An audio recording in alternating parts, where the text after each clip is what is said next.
Hello everyone, good morning. कैसे हो आप सब? आई होप आप सब अच्छे होंगे। हम भी बढ़िया हैं। तो गाइज, स्वागत है आप सबका मेरे यूट्यूब चैनल प्रियंका धारीवाल में। गाइज, आप लोगों के साथ एक बात शेयर करनी है। और गाइज, मेरे ससुराल वाले ना मौका नहीं छोड़ते, हमेशा मौके मौके की वेट करते रहते हैं कि कब कोई ऐसा कमेंट आए जिस पे आप लोग जाके कमेंट करने का बहाना मिले। मतलब उनको बहाना चाहिए मेरी वीडियोस पर कमेंट करने का। तो जैसे कोई थोड़ा सा कमेंट ऐसा आता है ना कि जो भाई, हालांकि वो चाहे मेरे भले में ही बोलते हैं, कुछ भाई हैं कुछ बहनें हैं, वो मेरे सॉरी गाइस, वो मेरे भले के लिए, मेरे बच्चों के लिए भी कमेंट करते हैं। तो उनको भी वो लोग नेगेटिव सोच के कि नेगेटिव कमेंट है तो उसके रिप्लाई देने लगते हैं। मतलब उनको मौका चाहिए मेरे चैनल पे आके नेगेटिविटी फैलाने का। तो गाइज, आज एक कमेंट है एक बहन का जो कि मेरी सब्सक्राइबर ही है, और मेरे बच्चों के बुरे में नहीं है भाई। मेरे बच्चों की सोच के, मेरे बच्चों का अच्छा सोच के उसने कमेंट किया है।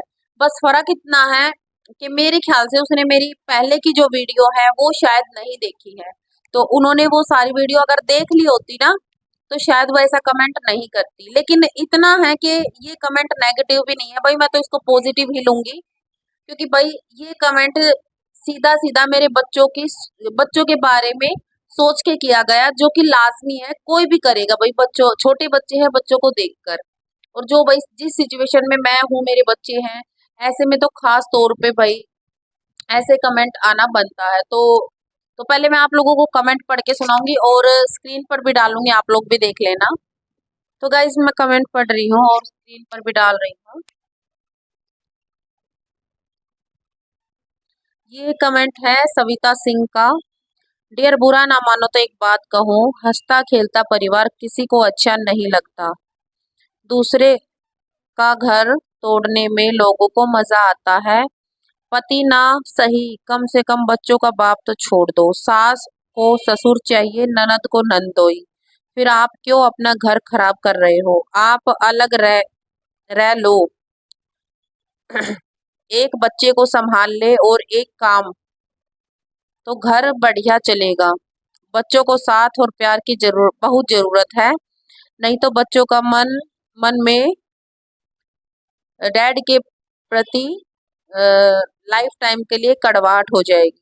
फिर बोलेंगे एक साइड का चश्मा लगा रखा है माँ और नान का। बच्चों को लाड प्यार देना नहीं है। कोशिश करो, बच्चों से बात करो, क्या पता बातें समझ में आ जाए। ईश्वर से प्रार्थना करती हूँ सब ठीक हो जाए। तो भाई, इस बहन ने जो है बच्चों के बारे में सोच के कमेंट किया है। तो ये अकेली नहीं है जो मेरे बच्चों के बारे में सोचती हैं और उन्होंने ऐसा बोला। भाई, बहुत सी बहनों ने पहले भी कमेंट किए हैं कि बहन देख लो छोटे बच्चे हैं। तो मैंने पहले भी वीडियोस बनाई है, बताया है। तो बहन, आज भी बताऊंगी। एक तो आपने शायद मेरी सारी वीडियोस देखी नहीं है, मैंने उस आदमी को कितने मौके दिए हैं साथ रहने के लिए भी। और प्लीज सविता बहन, पहले तो आप मेरी वीडियोस जरूर देखना। और मैंने उस आदमी के साथ 10 साल गुजारे हैं। 1-2 साल नहीं गुजारे भाई, 10 साल थोड़े नहीं होते। किसी आदमी को जानने के लिए, पहचानने के लिए, परखने के लिए 10 साल थोड़े नहीं होते। तो आसान बात नहीं है भाई, बसा बसाया घर छोड़ के ऐसे बाहर आके रहना अपने बच्चों के साथ में, जीरो से स्टार्ट करना सब कुछ।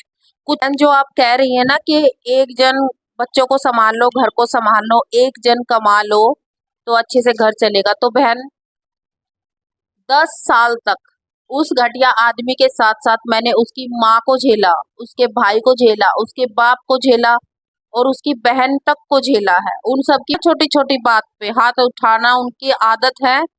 और उस घटिया आदमी ने तो तब हदें पार कर दी जब उसने मेरे साथ इतना कुछ किया।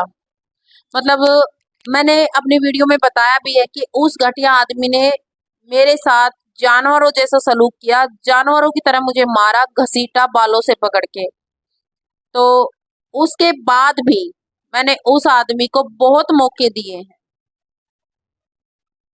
हालांकि इतना सब कुछ होने के बाद कोई भी औरत ऐसे दरिंदे के साथ रहना नहीं चाहेगी, लेकिन फिर भी मैंने अपने बच्चों की सोचकर, अपने बच्चों की तरफ देखकर उसे मौका दिया था।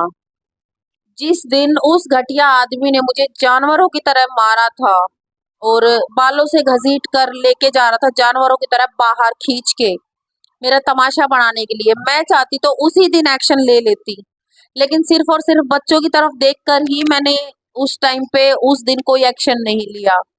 फिर उनकी हरकतें बढ़ती चली गई। उस आदमी ने मेरी इज्जत पे वार किया, मेरी इज्जत को नीलाम किया, अपने गांव में, अपने घर परिवार में, सबके सामने, रिश्तेदारी में, सबके सामने मेरे बारे में इतने गंदे गंदे लफ्ज निकाले, इतने गंदे इल्जाम लगाए।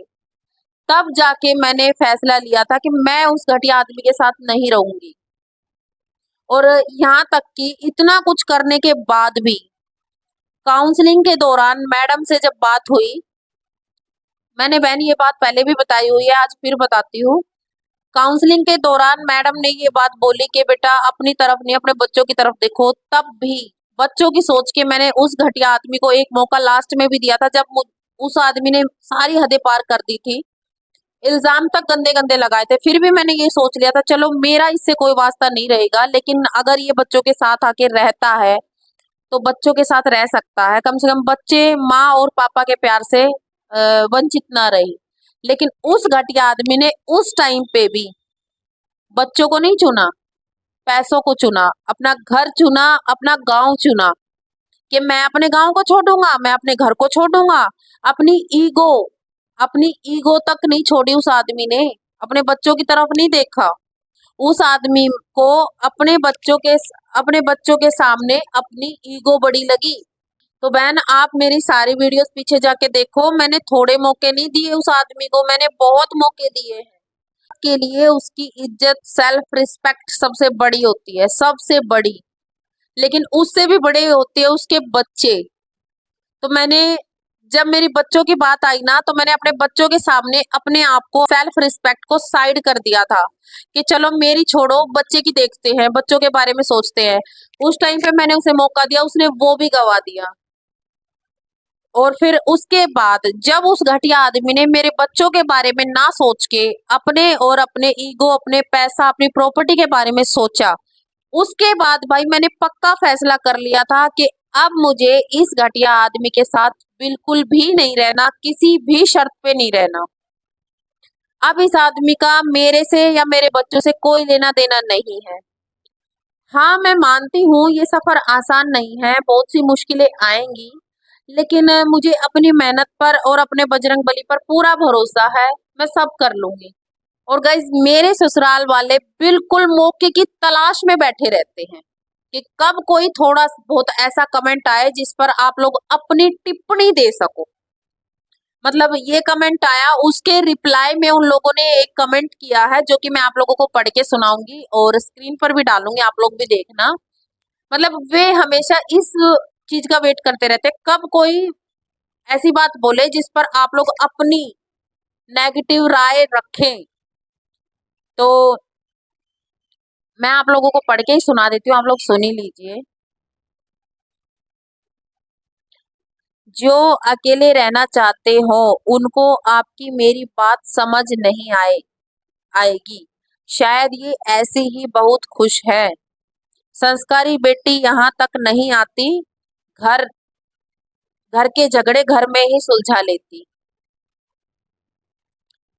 तो ये कमेंट जो है ये मेरी ससुराल वालों का ही है, जो कि इंतजार में बैठे रहते हैं कि कब कोई ऐसा कमेंट आए जिस पर आप लोग अपनी टिप्पणी दे सको। हर बात के दो मतलब होते हैं, अच्छा या बुरा। तो मैं तो इस कमेंट को बुरा नहीं मानूंगी, ये कमेंट जो है मेरे बच्चों के भले के बारे में सोचकर ही किया गया है। लेकिन मेरे ससुराल वाले जो है इस कमेंट को नेगेटिव समझ के फटाक से रिप्लाई देना स्टार्ट कर देते हैं। जो अकेला रहना चाहता है उसको आपकी और मेरी बात समझ नहीं आएगी, शायद ये ऐसे ही खुश है। तो हाँ मैं खुश हूँ। पहली बात तो मैं अकेली नहीं रह रही, मैं अपने बच्चों के साथ रह रही हूँ और मैं अपने बच्चों के साथ बिल्कुल खुश हूँ। और क्या कहती है कि अगर संस्कारी होती तो अपने घर के झगड़े घर में ही सुलझा लेती। तो मैंने अपनी वीडियो में पहले भी बताया थे है कि वो घटिया आदमी मुझे बालों से पकड़कर घसीटते हुए बाहर लेके जा रहा था, ताकि पड़ोसियों के सामने, आने जाने वालों के सामने, बाहर गली में जाके मेरा तमाशा बना सके। और मैं उसको धक्का देके अपने बाल छुटा के अंदर की तरफ भागी। वो इसीलिए गई होंगी ना, इन्हीं संस्कारों की बेड़ियां मेरे पैरों में पड़ी थी। अगर मैं उस टाइम पे खुद उसके साथ बाहर चली जाती तो शायद वो घटिया आदमी सबकी नजरों में तो आ जाता कम से कम कि ये क्या कर रहा था। मैं उससे अपना बाल और अपने आप को छुटा के अंदर की तरफ भागी ताकि पड़ोसियों को, मेरे सास ससुर को पता ना चले हमारे झगड़े के बारे में। मैं नहीं चाहती थी पड़ोसियों तक को मेरे झगड़े के बारे में, हमारे घर में क्या बात हो रही है, पता चले। सिर्फ और सिर्फ इन संस्कारों के चलते ही मैंने इतना सब कुछ बर्दाश्त किया उन लोगों का, ठीक है। और जो औरत घर में रहती है, गाली गलौज सुनती है, मार खाती है, वो तो संस्कारी। और जो ये सब सहना बंद कर देती है, अपने लिए आवाज उठा लेती है, तो उनके संस्कार ही खत्म हो जाते हैं। वाह। तो रही बात घर के झगड़े घर में सुलझाने की, तो मैंने तो बहुत कोशिश की थी अपना झगड़ा पड़ोसियों तक को, मेरी ये सोच थी कि अपने घर के झगड़े पड़ोसियों तक को ना पता चले, सास ससुर को, ननद तक को पता ना चले कि हमारे बीच में झगड़ा भी हुआ है। लेकिन उस घटिया आदमी ने मेरा तमाशा बढ़ाने के लिए मुझे बालों से घसीट कर बाहर तक ले जा रहा था ताकि सबके सामने मेरा तमाशा बना सके। तो सारा जो है संस्कारों का ठेकरा एक औरत के ही सर पे है क्या? आदमी के लिए संस्कार कुछ नहीं होते? तो कुछ संस्कार उस घटिया आदमी के लिए भी बचा के रख लो भाई। उस घटिया आदमी, उस जैसे घटिया आदमी के लिए कोई संस्कार नहीं बने क्या? सिर्फ सारे संस्कारों का ठेका हम और तो नहीं उठा रखा है। मैं पड़ोसियों तक को नहीं सुनाना चाहती थी, तो सोशल मीडिया पे ये सब बताना आसान बात नहीं है भाई एक औरत के लिए। रही बात सोशल मीडिया पर ये सारी बातें बताने की, तो उन घटिया लोगों ने ही मुझे मजबूर किया है उनकी सारी हरकतों को बेनकाब करने के लिए। और ये संस्कार ना उन घटिया लोगों के लिए भी बचा के रखो जो दूसरों की बेटी को ले तो आते हैं शादी करके, लेकिन उनके साथ जानवरों से भी बदतर सलूक करते हैं। ये मेरे ससुराल वालों का ही कमेंट किया हुआ है, कमेंट के ऊपर रिप्लाई। आज की वीडियो में इतना ही था, मिलते हैं नेक्स्ट वीडियो में, नेक्स्ट ब्लॉग में, तब तक के लिए राम राम।